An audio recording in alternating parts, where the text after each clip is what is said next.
Hello, welcome. नमस्कार सभी साथियों को। रीट एग्ज़ाम 2022 के लिए हिंदी का गोल्डन पेपर लेकर आया हूँ। देखिएगा, हिंदी के पूरे 30 प्रश्नों में से यहाँ पर टारगेट है आज 25 प्रश्नों को सही करने का। बिल्कुल हार्ड लेवल का पेपर है जिसमें आपको हिंदी व्याकरण और हिंदी की शिक्षण विधियों से संबंधित प्रश्न देखने को मिलेंगे। ये जो 30 प्रश्न हैं पूर्णतः एग्ज़ाम लेवल से बनाए गए हैं, जो कि लेवल 1 के लिए और लेवल 2 के लिए, चाहे आपके रीट में लैंग्वेज फर्स्ट हिंदी हो या लैंग्वेज सेकंड हिंदी हो, इन सभी के लिए बेहद उपयोगी है। तो चलिए शुरू करते हैं आज के इस वीडियो को। पहला प्रश्न देखेंगे। तो देखिए, पहले प्रश्न की बात करें तो प्रश्न संख्या 1 आपसे पूछ रहा है, उस विकल्प का चयन कीजिए जिसमें प्रत्यय संबंधी अशुद्धि है। व्यवहारिक, इकाइयाँ, उपरोक्त और आशीर्वाद। 4 विकल्प है। बहुत ही सोचने समझने की ज़रूरत है इस क्वेश्चन में, क्योंकि लगेगा कि यार इसमें ये भी है उसमें भी है, चारों विकल्प में अशुद्धियाँ हैं, या फिर चारों ही विकल्प आपको राइट लग रहे हो। लेकिन थोड़ा सा दिमाग लगाइएगा, प्रश्न को समझिएगा, प्रश्न के तरीके को समझिएगा और फिर उत्तर दीजिएगा साथियों। तो चलिए देख लेते हैं क्या राइट आंसर है। आपको किस विकल्प का चयन करना है जिसमें प्रत्यय संबंधी अशुद्धि है। तो देखो, आशीर्वाद की अगर हम बात करें तो आशीर्वाद शब्द इस प्रकार से लिखा जाता है, ये है आशीर्वाद। अब आशीर्वाद ऐसे लिखा जाना चाहिए, ऐसे लिखा हुआ है तो ये गलत है। अब इसमें साथियों ये जो ऊपर रे है इसकी अशुद्धि है और इसको हम बोलते हैं रेप संबंधी अशुद्धि। ठीक है, तो ये आपका आंसर नहीं है, क्योंकि आपको क्या देखना है, प्रत्यय संबंधी अशुद्धि को। फिर दूसरा है उपरोक्त, तो उपरोक्त गलत होता है, शब्द क्या होता है, उपयुक्त होता है साथियों, उपयुक्त। ठीक है, उपयुक्त होता है सही शब्द, ऊपरी प्लस उक्त। ठीक, यण संधि का उदाहरण है, अतः इसमें कौन सी अशुद्धि है, संधि संबंधी अशुद्धि है। अब आप कहोगे कि सर ऐसा तो प्रश्न होता ही नहीं है, ये तो प्रश्न ही गलत बना दिया। तो ऐसा नहीं है, आपके आरबीएससी की बुक्स में अच्छी तरह से ये चीज़ें दे रखी है। फिर तीसरा है इकाइयाँ, तो इकाइयाँ में आपको लग रहा है कि प्रत्यय संबंधी अशुद्धि है, लेकिन मूल रूप से जो इकाई शब्द है, इकाई में जब हम बहुवचन इसका बनाते हैं तो शब्द क्या बन जाता है, इकाइयाँ। इस प्रकार से बनता है साथियों, इकाइयाँ, ये इस प्रकार से। तो ये बहुवचन मतलब वचन संबंधी अशुद्धि मुख्यतः है इसमें है। लेकिन व्यवहार शब्द में जब हम इक प्रत्यय लगाते हैं तो शब्द क्या बनता है, व्यावहारिक। क्या बनेगा, व्यावहारिक बनेगा, व्यवहारिक नहीं बनेगा। इसलिए फिर इसमें एक प्रत्यय लगने से ये परिवर्तन हो रहा है। तो इसमें फिर कौन सी अशुद्धि रहेगी साथियों, यहाँ पर इसमें जो है प्रत्यय संबंधी अशुद्धि रहेगी। तो विकल्प नंबर 1 का हम चुनाव करेंगे। तो मैंने क्या कहा था, प्रश्न में थोड़ा दिमाग लगाने की जरूरत है। ठीक है, आगे बढ़ेंगे प्रश्न संख्या 2 पर। यहाँ प्रथम विकल्प आपका सही है। दूसरा क्वेश्चन आपसे पूछ रहे हैं साथियों, इनमें से कौन सा वाक्य अर्थ की दृष्टि से असंगत है। पहला वाक्य है, वाह कैसा नयनाभिराम दृश्य है, विस्मय सूचक वाक्य। दूसरों का बुरा करोगे तो तुम्हारा भी बुरा होगा, उपदेश सूचक वाक्य। वर्षा तुम गाना गाओ, आज्ञा सूचक वाक्य। नीता घर पर नहीं है, निषेधात्मक सूचक वाक्य। तो देखिएगा, अर्थ की दृष्टि से आपको असंगत बताना है इन दिए गए विकल्पों में से। तो पहला विकल्प, वाह कैसा नयनाभिराम दृश्य है, विस्मय सूचक चिन्ह लगा हुआ है और विस्मय का ही बोध हो रहा है, इसलिए ये तो सही है। तीसरा विकल्प भी सही है, वर्षा तुम गाना गाओ, आज्ञा सूचक आज्ञा दी जा रही है। नीता घर पर नहीं है, निषेध है साथियों ये। लेकिन दूसरा जो विकल्प है वो क्या कह रहा है, दूसरों का बुरा करोगे तो तुम्हारा भी बुरा होगा। एक वाक्य दूसरे पर आश्रित है साथियों। ऐसा वाक्य उपदेश सूचक नहीं होता, बल्कि इसको हम अर्थ की दृष्टि से संकेत सूचक वाक्य कहते हैं। तो विकल्प नंबर 2 आपके क्या है, अर्थ की दृष्टि से असंगत है, और यही आपका आंसर होगा प्रश्न नंबर 2 में। कौन सा विकल्प सही है, दूसरा विकल्प।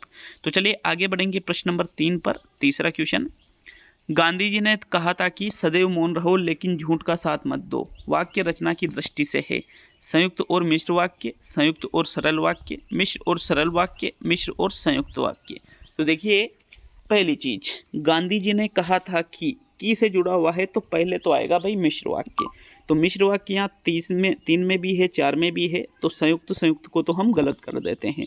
पहला दूसरा आपके गलत हो जाता है। लेकिन झूठ का साथ मत दो, बाद में लेकिन से जुड़ा हुआ है तो ये है फिर बाद में संयुक्त वाक्य। तो मिश्र और सरल नहीं है, बल्कि मिश्र और संयुक्त का ये उदाहरण है। आपके विकल्प नंबर जो 4 है साथियों, यही आपका सही आंसर रहेगा। कौन सा विकल्प, विकल्प नंबर 4। ठीक है, चौथा विकल्प आपके सही आंसर है। तो चलिए आगे बढ़ेंगे प्रश्न नंबर 4 पर। चौथा क्वेश्चन देख लेते हैं। आपके प्रश्न संख्या 4, एक ही प्रश्न से कई सारे क्वेश्चन क्लियर होने वाले हैं। कैसे? हिंदी में आंसू, होश, दर्शन, प्राण, हस्ताक्षर, भाग्य आदि शब्दों का प्रयोग प्राय है नहीं होता है। एक वचन में, बहुवचन में, दोनों में और कोई नहीं। तो बताओ भाई, चौथे क्वेश्चन में आपके कौन सा विकल्प सही रहेगा? देख लिया होगा सभी ने प्रश्न को। तो इसका जो सही आंसर है साथियों वो रहेगा विकल्प नंबर 1, एक वचन में। क्योंकि प्रश्न क्या पूछ रहा है? आंसू, होश, दर्शन, प्राण, हस्ताक्षर, भाग्य आदि शब्दों का प्रयोग प्राय है नहीं होता है। तो किस में नहीं होता है? एक वचन में होता है। और किस में नहीं होता है? एक वचन में नहीं होता है, सॉरी, है ना। और किस में होता है? बहुवचन में होता है। जो यहाँ पर शब्द दिए गए हैं सारे RBSC की बुक्स से वो शब्द लिए गए हैं जो बहुत ही ज़्यादा महत्वपूर्ण हैं, और हर बार इन्हीं में से एक शब्द पूछा जाता है वचन के अंतर्गत साथियों। तो देखिए, आंसू शब्द है, होश शब्द है, दर्शन शब्द है, प्राण शब्द है, हस्ताक्षर शब्द है, भाग्य शब्द है।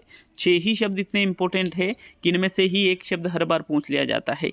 तो ये किस में प्रयुक्त होते हैं? बहुवचन में। एक वचन में प्रयुक्त नहीं होते हैं। नहीं पूछा है ना, इसलिए एक वचन राइट रहेगा। अगर यूँ पूछता कि प्राय प्रयुक्त होते हैं या हमेशा प्रयुक्त होते हैं तो फिर बहुवचन हम कर देते, लेकिन यहाँ ऐसा क्या पूछा है? नहीं होते हैं। तो प्रथम विकल्प आपके चौथे क्वेश्चन में सही है। नेक्स्ट आगे बढ़ेंगे प्रश्न नंबर 5 पर। 5वां क्वेश्चन देख लेते हैं साथियों। इनमें से कौन सा वचन संबंधी अशुद्धि में नहीं आता है? मैंने अनेकों कहानियाँ पढ़ी है, आज आपका दर्शन हो गया, हिंदी और अंग्रेजी मेरी भाषा है, और आपको आम को खूब पका होना चाहिए। आपको नहीं, सॉरी, आम को। देखिएगा, वचन संबंधी अशुद्धि की अगर हम बात करें तो मैंने अनेकों नहीं होता है, अनेक होता है, क्योंकि अनेक खुद एक बहुवचन है। तो अनेक कहानियाँ पढ़ी है, वचन संबंधी अशुद्धि है। आज आपका दर्शन हो गया, दर्शन बहुवचन में आता है साथियों, तो दर्शन हो गया नहीं, दर्शन हो गए, ये भी गलत, ये भी वचन संबंधी अशुद्धि में आएगा। हिंदी और अंग्रेजी मेरी भाषा है, तो हिंदी अंग्रेजी 2 भाषाएं होगी ना, तो मेरी भाषा नहीं, भाषाएं हैं, ठीक है, ये भी वचन संबंधी अशुद्धि में हो गया। लेकिन आम को खूब पका होना चाहिए, तो साथियों यहाँ पर ये जो को है ये गलत आ रहा है, ये कारक संबंधी अशुद्धि के अंतर्गत आएगा। कर्ता ने कर्म को, ये कर्म कारक संबंधी अशुद्धि है, ठीक है। विकल्प नंबर जो 4 है ये कारक संबंधी अशुद्धि में आएगा, बाकी तीनों ही विकल्प वचन संबंधी अशुद्धि में आएंगे। तो आशा है आपको पेपर अच्छा लग रहा होगा। नेक्स्ट आगे बढ़ेंगे प्रश्न संख्या 6 पर। किसी भी प्रश्न पे डाउट हो तो कमेंट कर सकते हो। देखो, जो पर्यावरण का पेपर डाला था उसमें वो राजस्थान की प्रथम महिला पर्वतारोही की बात की गई थी कि जिन्होंने माउंट एवरेस्ट पर फतह हासिल की है। तो साथियों उस क्वेश्चन में मतलब कई जगह तो आशा झंझड़िया और कई जगह जो मैंने बताया था वो मिलता है, लेकिन वहाँ पर आशा झंझड़िया विकल्प में है ही नहीं, तो फिर उसको ही सही मानेंगे, ठीक है। इनमें से कौन से विकल्प में व्यंजन संधि है? अतएव, आयुर्वेद, आच्छादन और अधोगामी। तो व्यंजन संधि की बात करें तो साथियों अधः प्लस गामी विसर्ग संधि का उदाहरण है। आयु है प्लस वेद, आयुर्वेद विसर्ग संधि का उदाहरण है।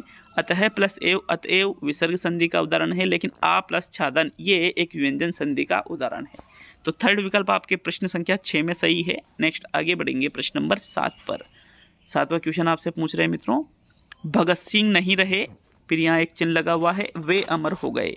वाक्य में कौन सा विराम चिन्ह लगा हुआ है? विवरण चिन्ह, अल्प विराम चिन्ह, अर्ध विराम चिन्ह, पूर्ण विराम चिन्ह। पूर्ण विराम चिन्ह वाक्य के अंत में यहाँ पर इस प्रकार से लगता है, एक ये इस प्रकार से, ठीक है, तो ये गलत है। अल्प विराम चिन्ह इस प्रकार से होता है साथियों, हल्का सा ये, तो ये भी गलत है। विवरण चिन्ह ये नहीं है, ये अर्ध विराम चिन्ह का उदाहरण है। कौन सा वाला? ये वाला, ठीक है। विकल्प नंबर आपका 2 सही है साथियों प्रश्न नंबर 7 में। नेक्स्ट आगे बढ़ेंगे प्रश्न नंबर 8 पर। तो चलिए 8वें क्वेश्चन की ओर बढ़ते हैं। प्रश्न संख्या 8 है, यहाँ पर किसका अर्थ सारहीन से लिया जाएगा? सारहीन होना, ठीक है। डीग हाँकना, डंका बजना, ढोल पीटना, ढोल में पोल होना। 4 मुहावरे हैं, इनमें से सारहीन का अर्थ किससे लिया जाएगा साथियों? प्रश्न संख्या 8 में सही विकल्प बताओ भाई, कौन सा विकल्प आपका इसमें सही रहेगा? तो डीग हाँकना ये कोई सारहीन नहीं है, ढोल पीटना, डंका बजना ये नहीं होता है, बल्कि ये ढोल में पोल होना जो मुहावरा है इसका अर्थ सारहीन होने से लिया जाता है। तो विकल्प नंबर आपका 4 सही है प्रश्न संख्या 8 में। नेक्स्ट आगे बढ़ेंगे प्रश्न संख्या 9 की ओर। तो चलिए देख लेते हैं आपके 9वें प्रश्न को। आपके प्रश्न संख्या 9, हाथ कंगन को आरसी क्या और पढ़े लिखे को फारसी क्या? लोकोक्ति का अर्थ है कथनी व करनी में अंतर करना। प्रत्यक्ष को प्रमाण की आवश्यकता क्या? शुभ कार्य में शीघ्रता करनी चाहिए और सदैव एक सी स्थिति बने रहना। तो देखो यहाँ पर हाथ कंगन को आरसी किया और पढ़े लिखे को फारसी किया, ये जो लोकोक्ति है इसका सही अर्थ क्या होता है? प्रत्यक्ष को प्रमाण की आवश्यकता नहीं होती है। विकल्प नंबर आपका 2 सही है साथियों प्रश्न संख्या 9 में। नेक्स्ट आगे बढ़ेंगे प्रश्न संख्या 10 की ओर। तो चलिए 10वें क्वेश्चन की ओर बढ़ते हैं। इनमें से किस विकल्प में उपसर्ग प्रत्यय व संधि है? नाजायज, स्वाभिमानी, प्रत्याशा और सभी। तो देखो बात करें सभी की तो मेरे हिसाब से सभी नहीं होगा, क्योंकि नाजायज जो शब्द है इसमें ना प्लस जायज, तो साथियों इसमें उपसर्ग तो है लेकिन संधि तो हो ही नहीं रही है, तो ये गलत तो ये भी गलत। अब 2 विकल्प बचे हैं प्रत्याशा और स्वाभिमानी। प्रत्याशा की अगर हम बात करें तो प्रत्याशा का विच्छेद होता है प्रति प्लस आशा, प्रति उपसर्ग लगा हुआ है, संधि युक्त शब्द भी है, लेकिन साथियों इसमें किसी भी प्रत्यय का निर्माण नहीं है, तो ये तीसरा विकल्प भी गलत हो गया। बात करें स्वाभिमानी की तो साथियों स्व प्लस अभिमान, यहाँ पर इसमें 2 उपसर्ग लगे हैं, एक तो स्व उपसर्ग एक अभि उपसर्ग, तो उपसर्ग भी लगे हुए हैं। स्व प्लस अभिमान संधि भी हो रही है और अभिमान प्लस ई स्वाभिमानी ई प्रत्यय भी लगा हुआ है, तो इसमें उपसर्ग भी है, प्रत्यय भी है और संधि भी लग रही है। तो मतलब प्रश्न नंबर 10 में कौन सा विकल्प सही है? दूसरा विकल्प आपके बिल्कुल सही रहेगा प्रश्न संख्या 10 में। ठीक है, आगे बढ़ेंगे प्रश्न संख्या 11 पर। 11वें क्वेश्चन को देख लेते हैं मित्रों। प्रश्न संख्या 11 है, जीवन उपयोगी शिक्षा किस विधि की प्रधान विशेषता मानी जाती है? समस्या समाधान विधि की, प्रोजेक्ट विधि की, किंडरगार्टन विधि की और इनमें से कोई भी नहीं। भाई ऐसा है, अगर इस क्वेश्चन में एक विकल्प और होता बेसिक शिक्षा महात्मा गांधी की, तो फिर उस विकल्प को हम सही करते, लेकिन यहाँ बेसिक शिक्षा नहीं है, तो फिर हम किस विकल्प को सही करेंगे? प्रोजेक्ट विधि, मतलब जो परियोजना विधि है, फिर बेसिक शिक्षा के बाद में प्रोजेक्ट विधि को जीवन उपयोगी शिक्षा के लिए उपयुक्त माना जाता है। विकल्प नंबर आपका 2 सही रहेगा साथियों प्रश्न नंबर 11 में। नेक्स्ट आगे बढ़ेंगे प्रश्न नंबर 12 की ओर। तो चलिए 12वें क्वेश्चन को देख लेते हैं। आपके 12वां क्वेश्चन है, किस विकल्प में 2 उपसर्गों का प्रयोग नहीं हुआ है? निर्विरोध में, अनानुकूल में, अन्वेषक में और इनमें से सभी। तो देखो निर्विरोध की बात करें, एक तो यहाँ पर निर उपसर्ग लगा हुआ है और एक वि उपसर्ग लगा है साथियों, तो इसमें 2 उपसर्ग है।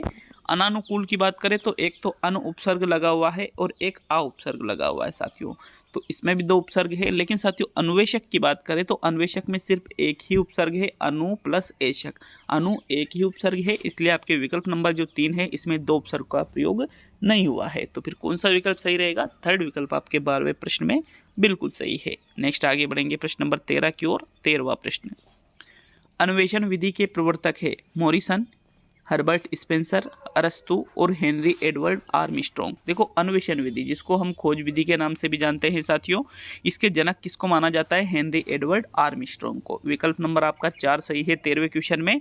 मॉरिसन तो इकाई विधि के प्रवर्तक है साथियों। अब हम प्रश्न नंबर 14 पे आते हैं, तो चलिए प्रश्न संख्या 14 को देखेंगे।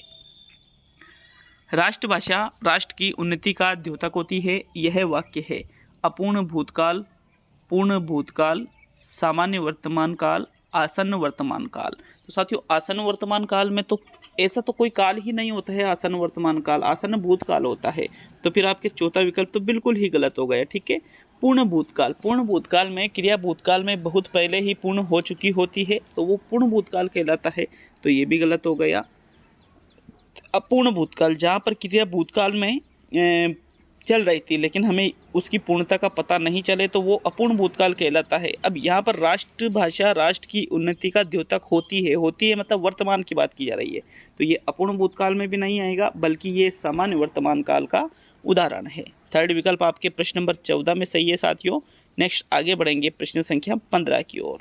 तो चलिए 15वें क्वेश्चन की ओर बढ़ते हैं। आपके प्रश्न संख्या 15 है, आंसू का बहुवचन होगा आंसुएं, आंसुओं, आंसुएं और आंसू। तो साथियों मैंने अभी एक क्वेश्चन कराया था, पहले कुछ शब्द दिए थे कि ये सदैव बहुवचन में रहते हैं, आपको बता दिया था एक वचन में नहीं रहते हैं। तो जो शब्द पहले से ही बहुवचन में है उसका कोई बहुवचन नहीं बनता है, इसलिए आंसू शब्द का भी कोई बहुवचन नहीं होगा, इसलिए आंसू का क्या रहेगा? आंसू ही रहेगा। चौथा विकल्प आपके प्रश्न संख्या 15 में सही है। नेक्स्ट आगे बढ़ेंगे प्रश्न संख्या 16 की ओर। तो चलिए 16वें क्वेश्चन की ओर बढ़ते हैं।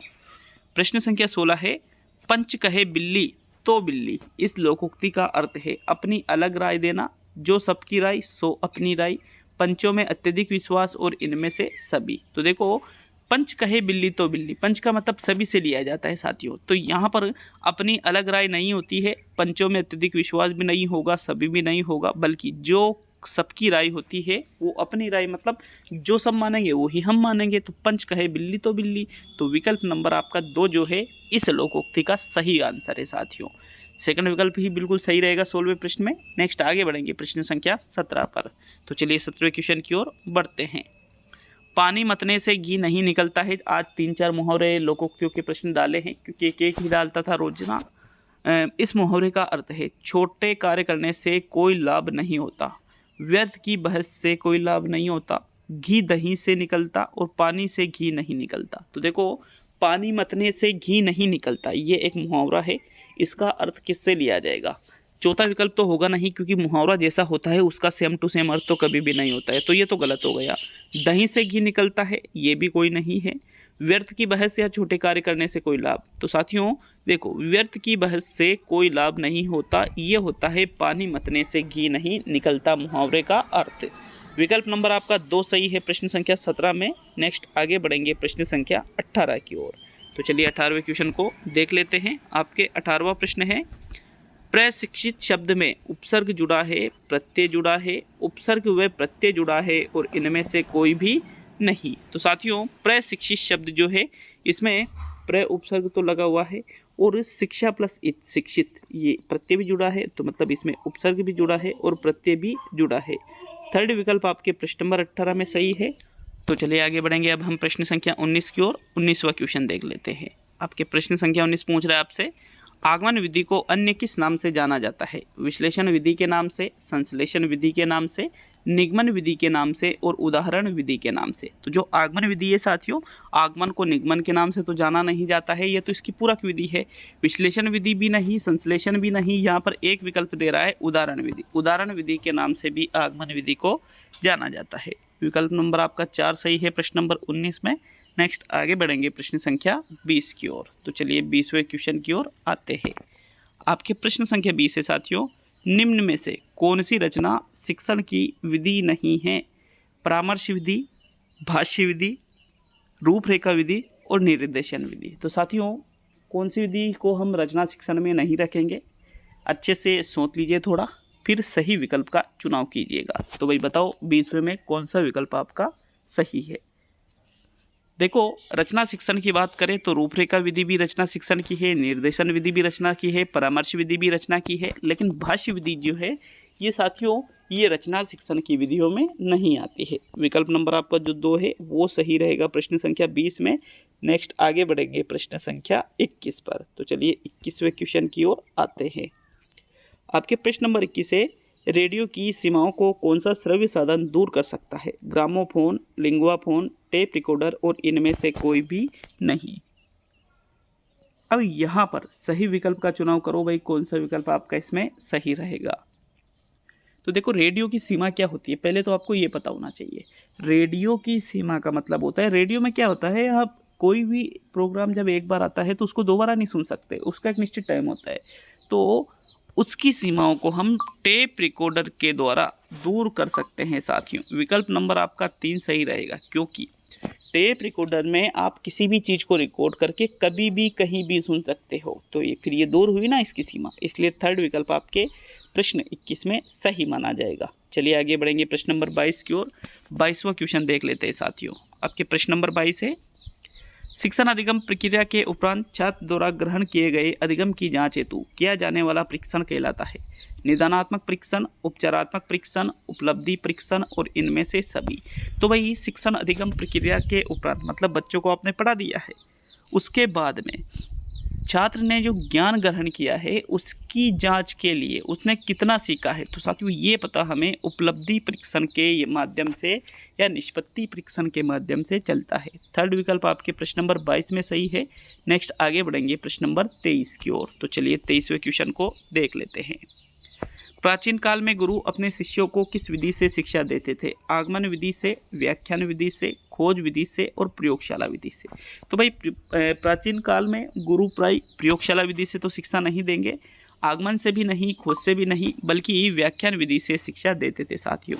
सेकंड विकल्प आपके प्रश्न नंबर 23 में सही है। नेक्स्ट आगे बढ़ेंगे प्रश्न नंबर 24 पर। तो चलिए प्रश्न नंबर 24 को देखते हैं। सस्वर वाचन कराने के लिए सबसे उपयुक्त साधन क्या है? आदर्श वाचन, अनुकरण वाचन, सामूहिक वाचन, पाठ्य पुस्तक वाचन। तो साथियों, सस्वर वाचन का मतलब होता है वह वाचन जो स्वर सहित किया जाता है। अब स्वर सहित वाचन कर रहे हैं तो आदर्श वाचन कौन कर रहा है? अध्यापक। अनुकरण वाचन कुछ छात्र करते हैं, लेकिन सामूहिक वाचन में सभी एक साथ वाचन करते हैं, जिससे उनमें शर्म जैसी चीज़, जो शर्म की भावना होती है, बहुत सारे संकोची जो छात्र होते हैं तो उनमें वो चीज़ें दूर होने की संभावना इससे बढ़ जाती है। इसलिए सामूहिक वाचन को बेस्ट माना जाता है सस्वर वाचन के अंतर्गत। थर्ड विकल्प आपके 24वें प्रश्न में सही है। नेक्स्ट आगे बढ़ेंगे प्रश्न नंबर 25 की ओर। 25वां क्वेश्चन देख लेते हैं।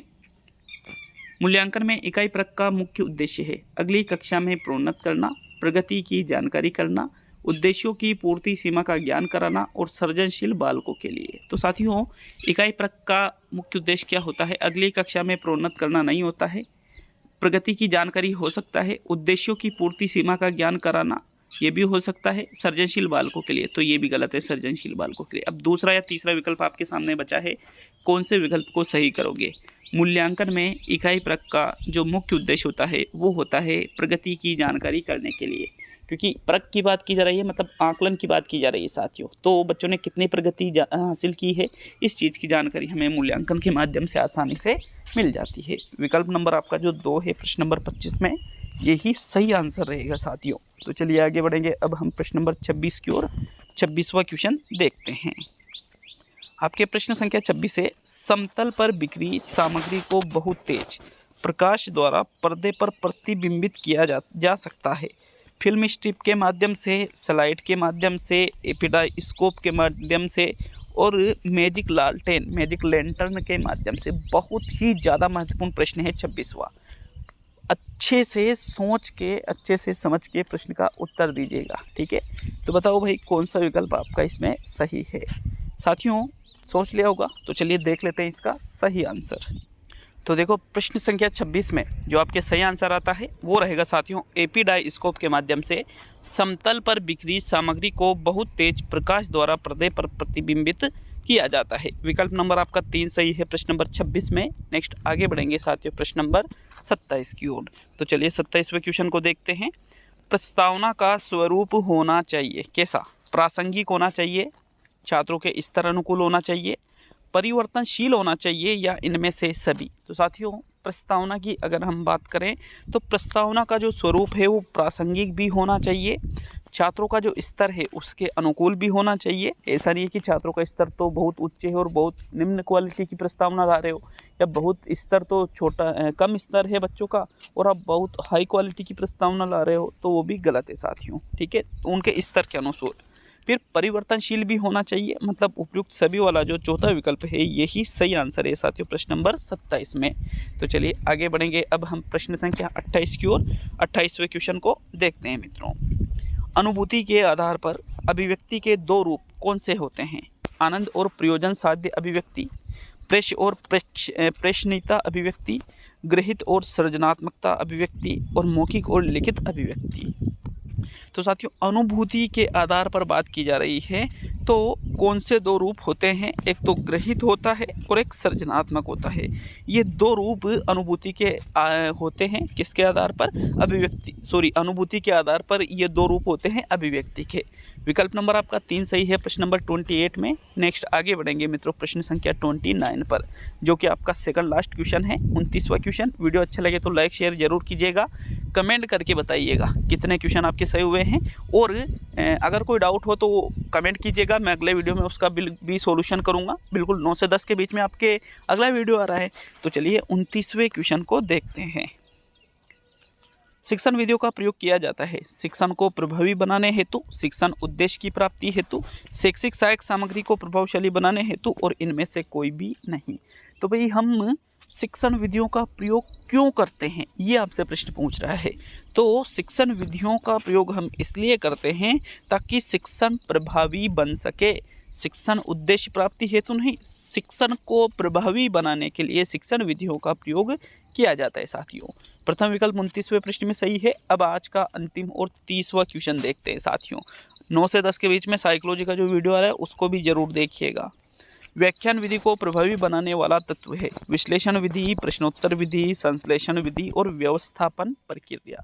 तो देखो व्याख्यान विधि में क्या होता है, अध्यापक व्याख्यान दे रहा है और सभी छात्र उसको सुन रहे हैं, वो होती है व्याख्यान विधि। अगर हम इसको प्रभावी बनाना चाहते हैं तो इसके लिए हमें प्रश्नोत्तर विधि का प्रयोग करना होगा। कौन सी विधि का? प्रश्नोत्तर विधि का प्रयोग करना होगा साथियों। सेकंड विकल्प आपके 30वें क्वेश्चन में बिल्कुल सही है।